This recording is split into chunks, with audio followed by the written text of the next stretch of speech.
It's Worldcoin week, and we're all about breaking norms this week. You ready? Yeah, yeah.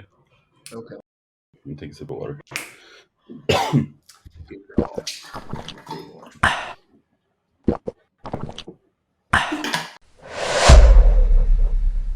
Hello, everybody. We're back.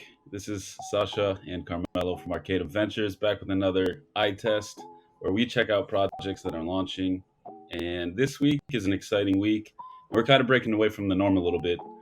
We're checking out WorldCoin because that's launching this week, and we have a lot of opinions about that. But we wanted to give it a fair shake, check it out, show you guys our thoughts on what's launching, and then we'll give you our take at the end of the video. So make sure to stay till the end of the video if you want to hear our thoughts on WorldCoin. And without further ado, I'll let Sasha take it away. What's going on, Sasha? I guess just reviewing another dystopian nightmare. I'm not really sure what to think about this one. Like Carmelo said, I would say our opinions are biased because we've been hearing about this for a long time.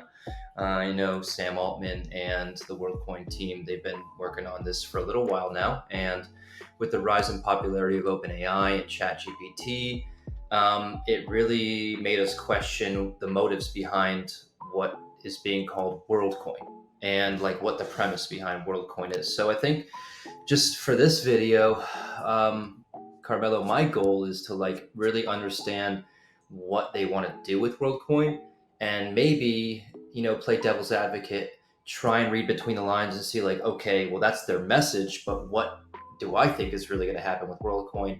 And then understand like how is the token going to facilitate that. So that's kind of my goal. I don't want to give any predictions. I'm going to try and be open-minded. I think maybe both of us are walking into this with enough bias as it is. Yeah, that's fair. I would like to play devil's advocate too because we can give our opinions a little bit later. But I would like to look at this, objectively and not just about the actual narrative of it, but actual token design and what the token is structured like, who it's going to, all that stuff. So we're going to dive a little bit into that, hopefully. Yeah, right. And I guess we'll go ahead and dive in. Like without further ado, I'll take up the website and start the clock. You just give me the heads up when. Let's do it. Starting now. Okay, so what do we got? We got crypto rank. Woo! And a $2.37 price tag on a single WorldCoin. Now, for those of you that don't know, that's given us a $340 million market cap with a $24 billion fully diluted market cap. So it's safe to say there's not a lot of supply circulating, maybe close to 1.5%. And so, yeah, like it looks like pretty consistent price action for WorldCoin since the launch. I think the launch was just a couple days ago. But that's not why we're here. Like we can talk about the numbers a little bit later. We could dive into the token metrics a little bit later. But I think Carmelo, correct me if I'm wrong. We're here to try and figure out what the hell is WorldCoin and what are they doing with it. Yeah, and would we invest? Which we have our bias, so it's not looking good for them right now. Based off their, I mean, they have incredible pedigree. You can see right there that A16Z was their round leader. I think Coinbase as well. They got a lot of heavy hitters on there. So there's no denying the pedigree's not there. And I think they raised well over $100 million in their last round. So they have taken a lot of money. We got our friends SBF there. I wonder if he's still and Three Arrows Capital. I like how they put him under That's how you other. know it's a winner. It's other category. You never want Yeah, your it's VC to other for be in. sure. You don't want to be in the other category ever as a VC. You're not even a tier Apparently, the five other or a tier category in six. crypto rank is a euphemism. But yeah, I think I have heard some buzz, but I haven't confirmed it. But I've heard that Sam Altman has been raising from sovereign wealth funds from a little bit sketchy countries for WorldCoin. So that is a bit of a concern for me. But we could talk about that a little bit later. I think we should check out the website or one of those Yeah, for sure. social links. I haven't actually checked out their website or the social media. I've just I made my haven't either. biased opinion about them so far. But just so you guys have an understanding, like WorldCoin, from what we understand and what we've heard, It's a digital identity protocol aiming to support humanity in the age of AI. That can mean so many things, and that's the message that's being given by the Worldcoin team. And from what we understand, based on videos, marketing, etc., Worldcoin is a sort of like protocol or initiative to collect human biometric data to provide digital, immutable, accountable, transparent identities that somehow preserve privacy still using zero knowledge proofs, and in the same breath also provide financial incentive to people offering their biometric data as what is being coined by the WorldCoin team a UBI, or universal basic income. So I guess we'll see like how that actually works. But just like you said, Carmel, let's dive in the website, see what we got. Just a quick note. I think the UBI mentioned, it's not like they're going to give a UBI. It's just setting the precedent. So if you were ever to introduce a truly global UBI, you would need something like this to verify proof of humanity, which is what they're calling it. So that makes sense. And that's where I'm a little bit confused. Who's going to use this in the future? Because the initial use case is there. Obviously, we'll pay you. You give us your biometric data. We'll make a number for you in our database that supposedly never leaves the device, but we don't know. It's not. They claim it's open source, but it's not open source. So we're not sure what they can and will do with that actual biometric data that they're scanning. So That's true. And if they are like, I mean, if we're looking at just like surface level numbers of the token of whatever, a UBI, universal basic income, let's say, like hypothetically speaking, this worked out perfectly with the existing values, $30 billion in fully diluted value of the token versus like 8 billion people. So that's a universal basic income of $4 a person. Congratulations, WorldCoin. Obviously, a stupid metric, but just fun to think about. So it looks like CryptoRank is linked to a co-founder letter, which introduces WorldCoin. And as you can see here, it's kind of exactly what we already saw and what we've said before. But I guess we've got a few links down here. Let's check out the actual website.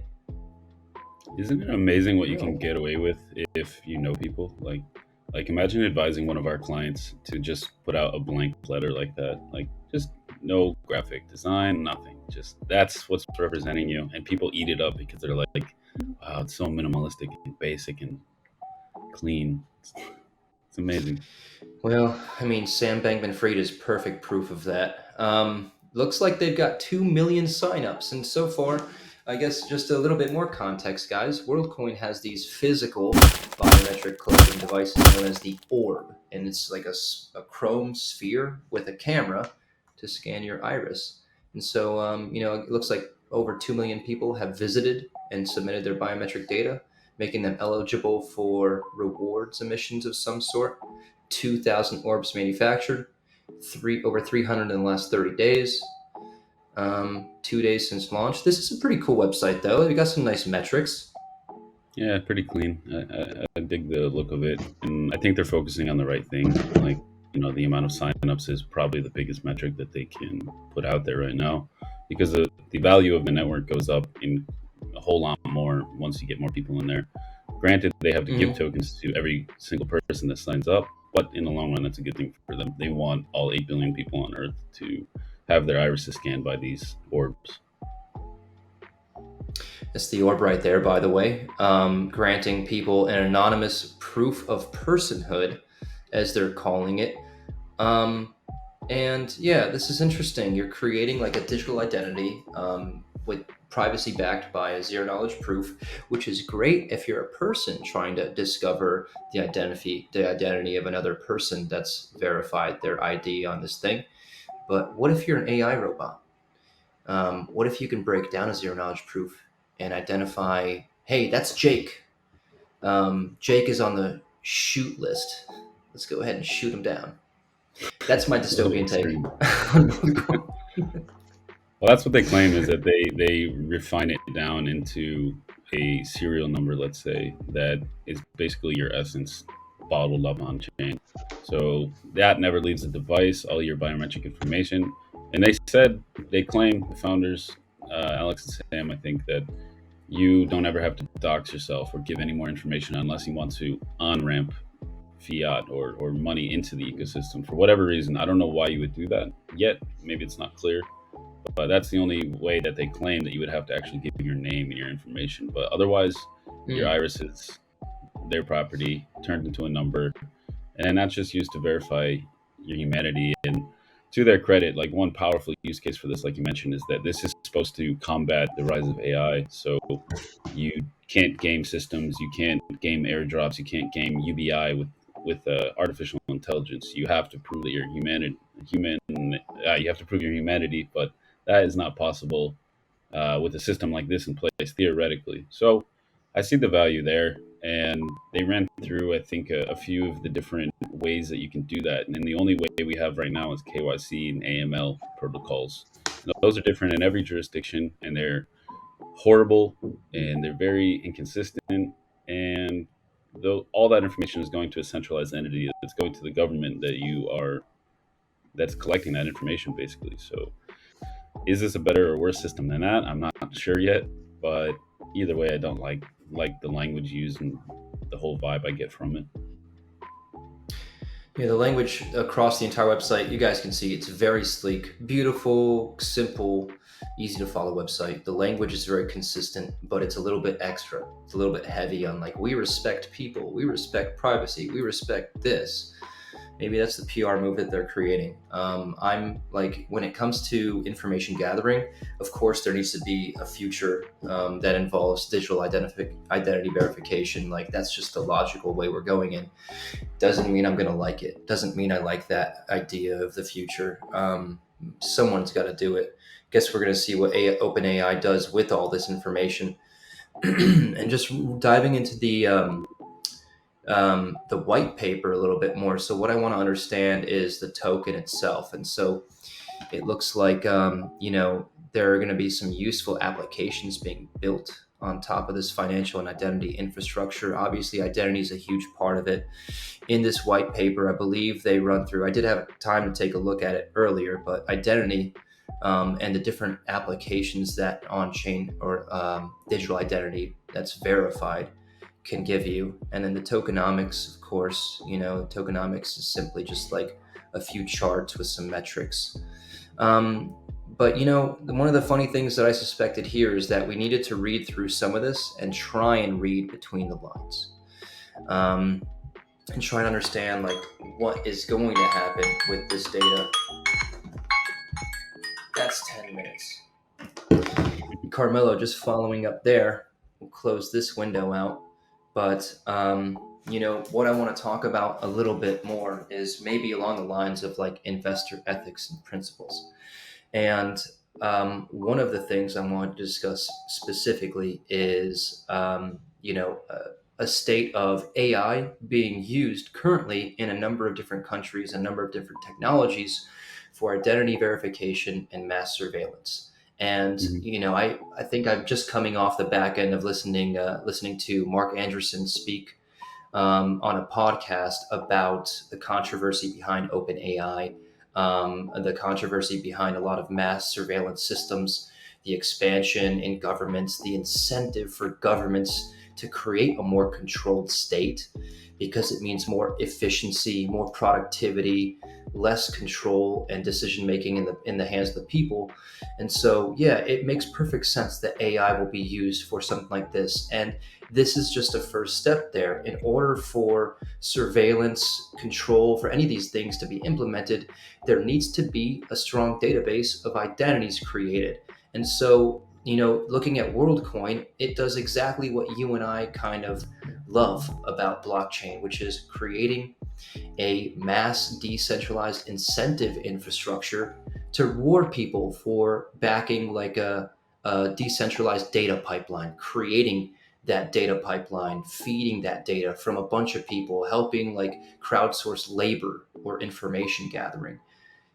But the purpose is kind of strange. And so I'm not, I'm making a lot of assumptions here, but honestly, this is what I believe we might be leading to. And I'm not a huge fan of it. Someone's got to do it. I guess Sam Altman just beat everyone to the punch. Yeah, I mean, for sure. The irony here is that this kind of falls in line with something you and I always talk about, and actually, we're looking for somebody to solve, and that's like the decentralized identity And like, if it's truly decentralized, then that's a valid and valuable idea that we want to see somebody create. And to play devil's advocate, they might be working on that. And to their credit, like I never thought that they were malicious or anything like that. But what really concerns me is this falling to the wrong hands. And there's two layers there. There's This is a financial infrastructure, as they said in their white papers. So if they gave a token to every last person on Earth and they got everybody signed up, that's not enough value. That's not UBI. So this would likely, what I'm thinking is that who's the consumer here? Who's the end consumer? It's going to be governments probably, or people that want to set up UBI programs. So they're going to have to use this infrastructure. They're going to have to pay the network. They're going to have to put value into it somehow, and then they're going to have to use that data to airdrop or give out a universal basic income. And that's nice in theory. UBI is not like necessarily a bad thing. I mean, that's another debate entirely. But what happens when the wrong government, under the guise of wanting to give money to people through a UBI program, is like, we need all this data, we need access to this, we need to know what everybody's wallet is, we need to dox everything, we want to drop something to your wallet. That's dangerous. You're giving them a lot of control over a supposed decentralized network. And then you tack on the layer of AI, like you mentioned. Like, we don't know if AI is going to be a benevolent or malevolent presence and possibly a decision maker in society in the future. So if they're running this decision and they like, AI has access to all of this, they can piece together anything from this data. So it's a little bit scary to have all of this going to one centralized location. And the good thing about current KYC, at least, is that there's hundreds of companies doing KYC, so they all have fragmented data. They don't all share the same data, if I imagine that correctly. So we're a little bit insulated from that possibility, at least for now. But yeah, I'm not a big fan of this. And another thing I'm not really a fan of is they're targeting areas like India and Bangladesh and I think Kenya. They're targeting places where people need money, that are desperate, and they they're giving them basically dust. They're giving them a coin that has no value, and people are selling their biometrics for pennies on the dollar, not knowing what it's actually worth and how important it is for this project and for everything that they're building. So they need us, and they're paying us what, maybe at most like $50 at current value. And as you mentioned, that current value is ridiculous, 24 billion. It's more than OpenAI itself, that token valuation. So that token economy does not seem sustainable. It does not seem like an accurate reflection of what's actually going on. And with $100 million raised, and most of that going to market makers and wash traders, and then another 43 million going to the people that have already signed up, where's the other money coming in? I don't understand it. It doesn't seem like it's a real equation happening. Yeah, that's a good point. I want to point out there's a lot of controversy on the internet about like the tokenomics, what people understand the tokenomics to be. They see 1% of circulating supply, they think pump and dump, and then some people are getting rich off it. That may very well be, but if you look at the premise behind this project and what they're trying to do with this token, they're trying to incentivize data gathering, which makes it more of a mining model. So as they get more users on board, looks like they've got 2 million people with biometric data. At what percentage of the world's population is 2 million? It's very low. So if you're looking at this as a mining model, then it makes sense that much more circulating supply will come as they gather more data. But I want to run back to talking about your point on a couple of things. And so, like, the purpose of this is to kind of look at things from an investor perspective, right? And so, let's talk about like risks in business model. If we're talking about Worldcoin as a platform or ecosystem to facilitate a universal basic income, it seems to fall short already. All of the value that's being created there from the hype and the speculation and the liquidity and the buy-in behind the token is not enough to provide a universal basic income to anybody, right? Even at a 30 something $billion valuation. And so as a business owner, what would my goal be to monetize this, to make it as successful as possible, to make sure that I'm hitting whatever financial goals that I have? It would be creating a very, very valuable data pipeline and data set and database of people information. And so biometrics is like by far the most reliable. It's the most immutable method of verifying identity. So they've got that, right? But then all of a sudden, They've got issues when it comes to transparency. Like, you and I know very well that we can read whatever on a white paper and the team won't deliver. So we read zero knowledge proof on a white paper on something like this, and I think, like, yeah, sure, zero knowledge proof are 3 words that you're using that tell me virtually nothing about the security of the data. And then all of a sudden, you've got a very large database of people data that has not ever been aggregated before in the history of mankind. So that's extremely valuable, not only for universal basic income, which might be OpenAI's Trojan horse to try and justify this data collection, but that's valuable for a very, very wide number of reasons, for everything, and can be monetized very easily. At the same time, puts a target on their back for hackers and vulnerability attacks, because just like what I said when it comes to 23andMe, these guys that collect, hereditary DNA information, a lot of people, they were wondering, like, how is this business model sustainable? I suspect they sell this information to insurance companies to adjust more accurate premiums. All it takes is one hack and a leak of their greatest asset, their database, to make this company useless and valueless.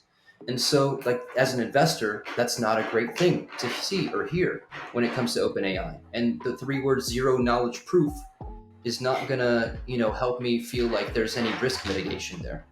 So I'm not a huge fan of this from an investment perspective. It's like a very linear sort of type of business model.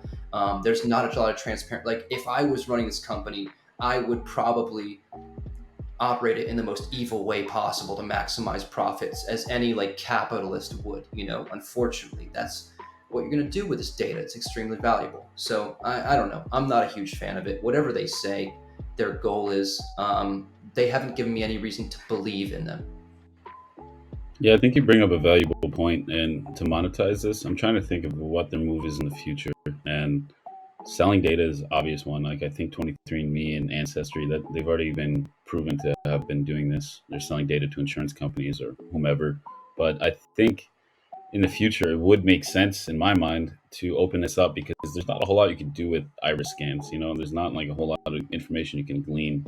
You don't have to give your name or credentials or anything. So they just got your iris, but maybe in the future they open it up where you can log into your platform through your individual identifying iris scan number or whatever, your wallet, and you can add information about yourself. And for every piece of information you add about yourself, you get rewarded by the system.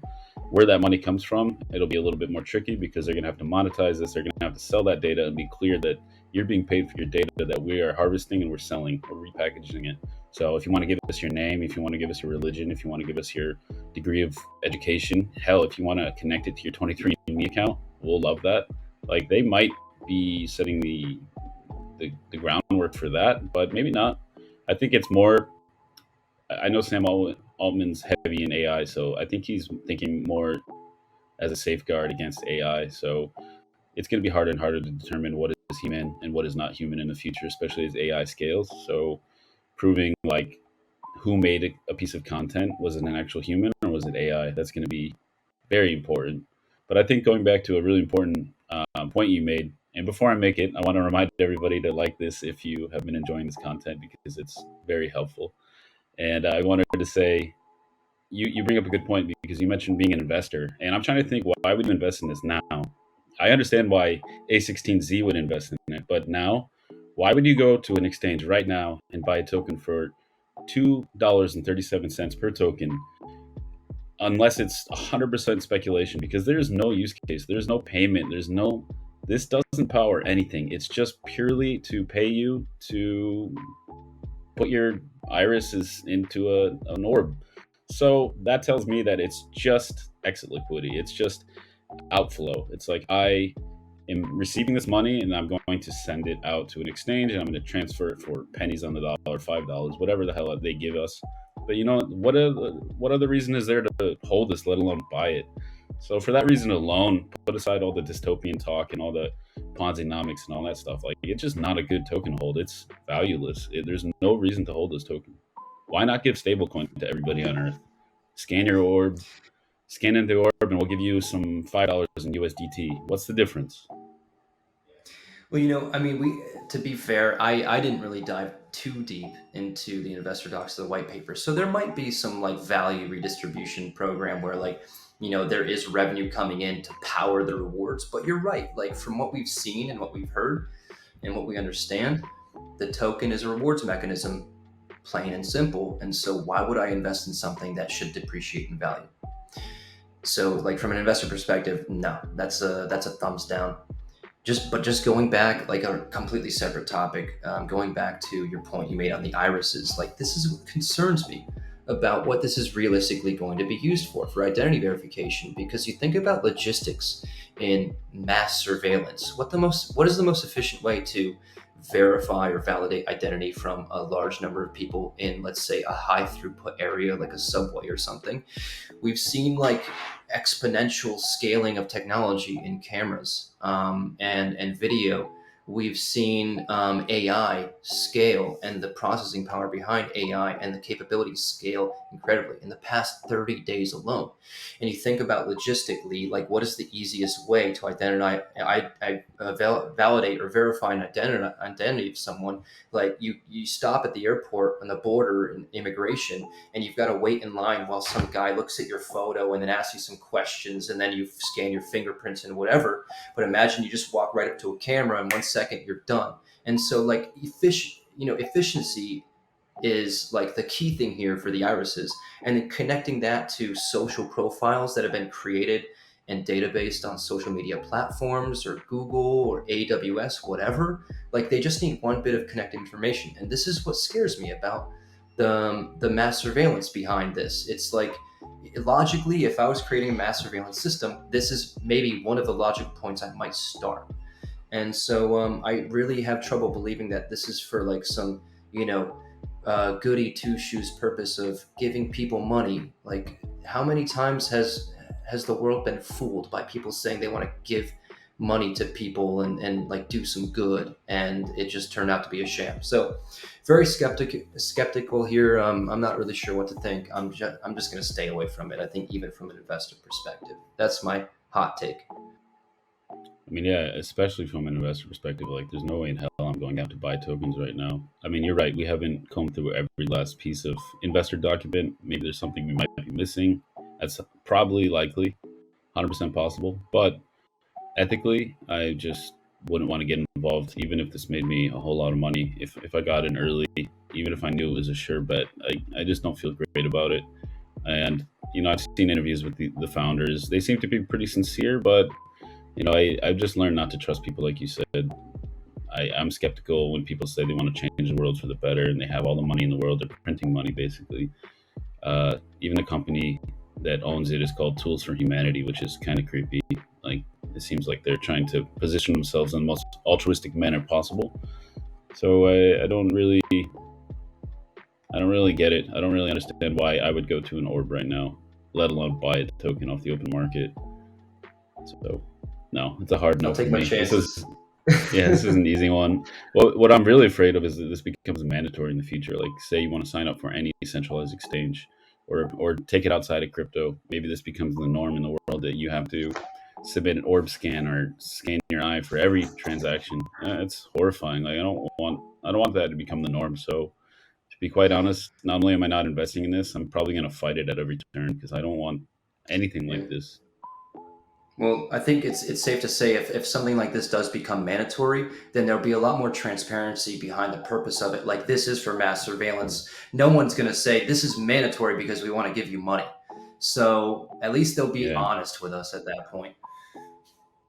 I don't know if it'll be honesty, but maybe they'll blame it on like, oh, we want to keep you safe from terrorists. Like that's usually the playbook. Man, this is going downhill fast, but it's real It's at dark. least. All right, so Anyways, I guess we'll wrap it up.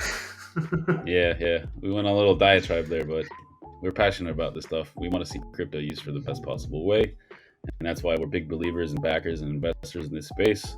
And we're gonna call it out when we see something we don't like, because that's who we are. That's what we want to make ourselves known for. So, thank you for joining us this week on another eye test, and hope to see you next week. Please let us know in the comments section below what's launching next week. Keep us in the loop because we got a lot of stuff to do. and let us know what you'd like to see us talk about, because maybe there's something we're missing. And as always, like and subscribe if you really want to help us out. And hope to see you next week. Take it easy, y'all.